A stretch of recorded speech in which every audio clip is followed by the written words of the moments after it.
the Council of Trade Unions CEO Richard Wagstaff is with us this morning alongside Business New Zealand Advocacy Director Catherine Beard. Good morning to you both from Wellington. Morena. Good morning. Morena. Great to see you both. Richard, can I start with you? Because the CTU got quite involved in this campaign. Do you regret getting so involved and being so negative? Look, no, we don't regret that at all. It's important for us to stand up for the interests of working people. We think that removing fair pay agreements, we think that cutting taxes for landlords and reducing public services that we all depend on are policies that won't suit our members and they won't suit working people, and it's important within a democratic framework that the voices of workers are heard, and that was our job, and we're proud of what we did. How much did you spend of your members' money on all this? We spent well under the cap. Those figures will come out later, but in our view, money well spent, and we had very good feedback from it. No, I can tell you that we raised several $1,000s in fundraising after we started the campaign, with people wanting to join in and support it further. Catherine, did you guys get involved in advertising or any hit jobs on the Labor Party or anything like that during the campaign?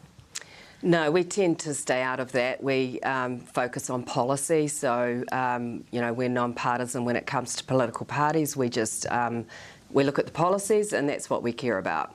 Okay, let's talk about some of them then. The fair pay agreements, which the National Party has promised to repeal.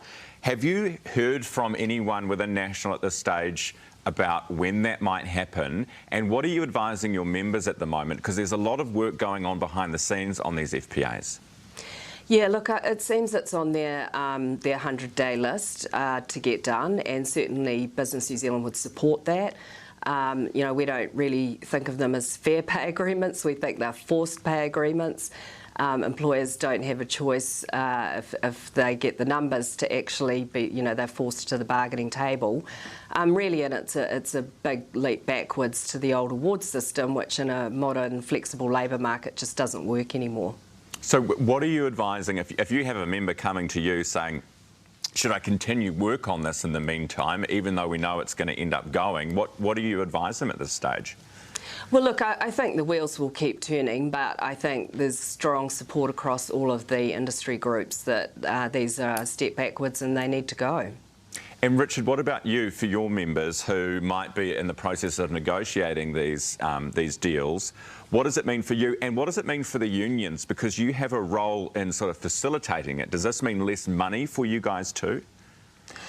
Well, there's several bits there. Look, for us, the law is the law until it changes, and look, we haven't actually got a new government yet. And at the moment, fair pay agreements are in swing. So we're negotiating right now a fair pay agreement for bus drivers, and we're very keen that we get some kind of industry standard for those workers, because when those companies have to tender for business, they tend to tender on low wages, and we'd like there to be a decent standard there to stop that sort of cutting of the minimum rates of so that we can have better tendering.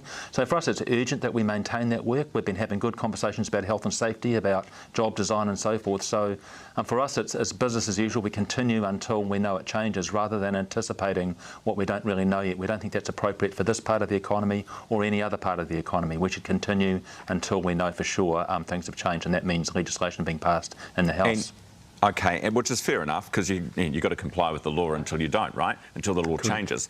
What would it mean, though? Let's assume the law is going to change, that it is going to be a priority. Does it mean anything for the union's financing? Do you get more money out of FPAs? The unions get some money for bargaining, as for the actual process. But if they're not doing it, it's not a profit-making exercise. It's an exercise of having to do a lot more work. So if there is no industry bargaining to do, then we won't have to, spend our resources on doing it. So I don't think there's anything in terms of financing there that will make any difference. It's a net zero kind of exercise, but it will mean much less activity nationally on trying to create industry standards. That'll mean we're back to where we were in the 90s, or since the 90s, where it's just each enterprise or individual out for themselves.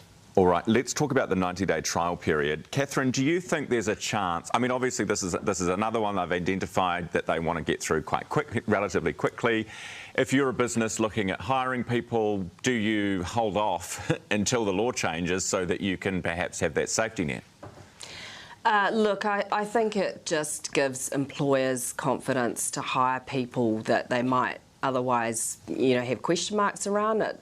It gives them the confidence that they can take a chance on someone that maybe is new to the workforce or has, complex needs. And if it doesn't work out, then, they have a way to resolve it. So it's more about confidence, I think, for employers. And look, right at the moment, I think probably, it's the economic headwinds are kind of blowing through the economy. So I think that hiring's not happening as much anyway right at the moment. And if anything, employers are probably not replacing people currently. Richard, do you reckon Hipkins should stay on as Labor leader?